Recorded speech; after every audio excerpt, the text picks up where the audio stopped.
नमस्कार, मी विशाल वर्देशी. मूळ महापालिकांचा आज मी थेट आहे वसई विरार महापालिका परिक्षेत्रात. मी आहे आता एक क्षणाला नालासोपाऱ्यातल्या एका मोठ्या चौकात. माझ्या पाठीमागे जर तुम्ही बघितली तर मोठी रहदारी, अगदी एक हालचाल जी आहे निवडणुकीच्या प्रकाराची ती या ठिकाणी दिसून येते. एकूण 115 जागा आणि या 115 जागांवरती कोणाची सत्ता येते याकडे सगळ्यांचं लक्ष आहे.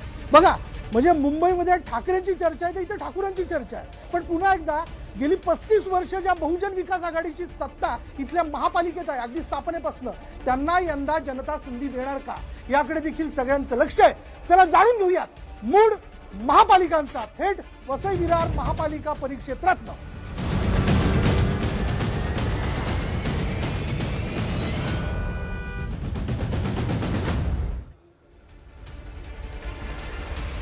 असे मंडळी, ताईमाई अक्का आणि विचार करा पक्का, आणि जो तुम्हाला पटतोय त्यावरच तुम्ही मारा शिक्का असं म्हणत असताना, चला आज वसई विरार महापालिका परिक्षेत्रातील या जनतेचा नेमका मूड काय हे जाणून घेण्याचा मी प्रयत्न करणार आहे. अर्थातच इकडे जर आपण पाहिलं तर गेल्या वेळी विधानसभा निवडणुकीत स्नेहा दुबे यांनी इथे बाजी मारत त्या जायंट किलर ठरल्या. त्या पक्षाचे सगळे नेते आणि उमेदवार या ठिकाणी उपस्थित आहे. दुसरीकडे आपण पाहिलं तर उभाट्याचे नेते देखील या ठिकाणी आलेले आहेत. आणि तिसरीकडे काँग्रेसची संख्या आपल्याला मोठ्या संख्येने या ठिकाणी दिसून येते कार्यकर्त्यांची. थोड्याच वेळात बहुजन विकास आघाडीचे कार्यकर्ते देखील आपण आमंत्रित केलंय, ती येतील, मला विश्वास आहे. होय का नाही, ते येतील. त्यांचे कार्यकर्ते म्हणतात नेते पोहोचतील ते, पण जनतेपर्यंत तुम्ही पोहोचणं फार आवश्यक आहे. म्हणून आजच्या शोला ते काय त्यांचं म्हणणं मांडतात यावर देखील माझं लक्ष आहे. पण माझा पहिला धाटणीतला प्रश्न यांच्याकडे जातो. नेते, आपलं नाव आणि 30 सेकंद देतो. वसई विरार महापालिकेच्या परिक्षेत्रातील या सगळ्या भागाचा आपला विकासाचा रोडमॅप काय? माझं नाव जयप्रकाश सिंग आहे.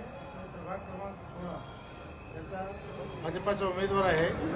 आणि आता इथे बहुसंख्यक समाज हिंदी भाषिक आहेत, तो मैं हिंदी में जरा बोलना, ठीक है? मैं यहाँ हिंदी में बात बोलूँगा. हमारे विकास का जो आराखड़ा है वो आराखड़ा हमने पूरी प्लानिंग की है और यहाँ का सुंदर और सुरक्षित वसई विरार का जो आराखड़ा तैयार किया है वो हम देने वाले हैं. तो 35 साल का जो कुशासन रहा है बहुजन विकास आघाड़ी का, उसको हम सत्ता से बेदखल करेंगे, सत्ता से बाहर निकालेंगे. और जो उन्होंने जो महापाप किया है इतने वर्षों में. जी, 30 सेकंद संपायला. हा, म्हणजे तुम्ही विजयाचा तुम्हाला आत्मविश्वास आहे. चला, भाजपचा विजयाचा आत्मविश्वास आहे. काँग्रेसच्या नेत्यांकडे तुम्ही, ताई मला सांगा आपलं नाव आणि 30 सेकंद, काय आपलं विकासाचं विजन आहे? मी रीना रामदास वाघमारे 10 क मधून आपल्या प्रभागातून उभी आहे. आणि मी ॲक्च्युली ह्याच्यामध्ये उतरली ह्याच्यासाठी आहे ताकी आपल्या इकडे सगळ्यात महत्त्वाचा आहे नळाचा प्रश्न, पाण्याचा प्रश्न. नालासोपारामध्ये सगळीकडे आपल्या कोणालाही माहीत नाही असातला नाही आहे. पाण्याच्या प्रश्नासाठी मी सगळ्यात पहिले, कारण मी महिला आहे आणि मी जाणते आहे. दुसरा, आपल्या इथे जेव्हा पण पाऊस होतो पाणी तुंबणं आणि खड्डे होणं हे एक नेहमीच आहे आणि हे नेहमीच आहे. हालाकी आताच आपण मध्यंतरी बघितलं असेल आपले माननीय भाजपाचे नेते ज्यांनी खड्डेचं उद्घाटन करून गेले आहेत आणि 2 तासात जे रिपेअरिंग केलेला खड्डा होता तो परत उकडला गेला आहे. तर अशा वेळेला खरंच गरज आहे एका स्त्री व्यक्तीची की जिने जसं घर सांभाळते तसं बाहेर येऊन आपल्या समाजासाठी काहीतरी काम केलं पाहिजे आणि इमानदारीने केलं पाहिजे. बिलकुल ताई, शुभेच्छा तुम्हाला, शुभेच्छा. नेते आपल्याकडे येतो. खूप प्रश्न आहेत बघा मंडळी. वसई विरार महापालिका परिक्षेत्र, इतर ठिकाणसारखेच प्रश्न आहेत. अनधिकृत बांधकामं आहेत, रस्ते आहेत, पाणी पुरवठा आहे आणि आरोग्य व्यवस्था देखील. महापालिकेची स्वतःची शाळा नाही, हा देखील एक मुद्दा आहे. उद्धव बाळासाहेब ठाकरे शिवसेनेने स्वबळाचा नारा दिलाय. तुम्ही एकटे आलेला आहात, एकट्याने किल्ला लढवताय, ठीक आहे, कौतुक आहे. अकेला आता है, अच्छा, शेर अकेला आता है, शेर अकेला आता है, झुंड में कुत्ते आते हैं. बिलकुल. चला, 30 सेकंद, काय तुमचं विकासाचं विजन आहे? विकासाचा विजन आहे. इकडे आमच्याकडे पहिले इकडे 35 वर्ष बहुजन विकास आघाडीचं सरकार होतं आणि आता 3-4 वर्ष भाजपचं आहे. कारण भाजपच्या महानगरपालिकेत त्यांचा प्रतिनिधी बसतो. आता प्रॉब्लेम इकडे असा आहे की पाण्याचा प्रॉब्लेम आहे मेन आणि गटाराचा. तो आम्हाला सॉल्व्ह करून पाहिजे होता. तो आता आम्ही उभे आहेत, आमची माझी स्वतः मिसेस उभे आहेत की आम्ही जिंकून आल्यानंतर ते प्रॉब्लेम आम्ही सॉल्व्ह करणार. अच्छा, तो प्रॉब्लेम तुम्ही सॉल्व्ह करणार. तर असं आहे मंडळी, प्रत्येक जण विजयाची खात्री व्यक्त करतोय, समस्या सोडवेल असं जनतेला आश्वासन देताना दिसतोय. पण बघूयात ही आश्वासनं 16 तारखेच्या निकालानंतर किती लोक पूर्ण करतात याबद्दल देखील प्रश्न विचारायला हवेत. पण मी सुरुवात करतो माझ्या चर्चेला. चला, राजकीय चर्चा ही होऊ शकली असती, पण थेट मी पहिला प्रश्न आपल्याला विचारतो तो असा आहे, गेल्या वेळी तुम्ही निवडणुकीत बाजी मारली इथं, बरोबर ना? ठाकूरांचा कालावधी संपवला गेला स्नेहा दुबेंकडनं. हा सगळा विजय लक्षात घेता त्या विजयाचं नरेशन या निवडणुकीत देखील दिसेल असं तुम्हाला वाटतं का? नक्कीच दिसेल.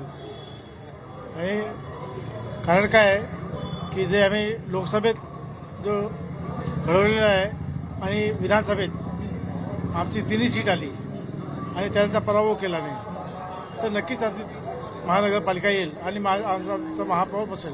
बरं, महापौर बसेल. येस. 35 वर्ष त्यांच्याकडे सत्ता होती, बरोबर? महापालिकेच्या स्थापनेपासून काय केलं त्यांनी जनतेकरता? काय केले ते सर्व लोकांना माहित आहे.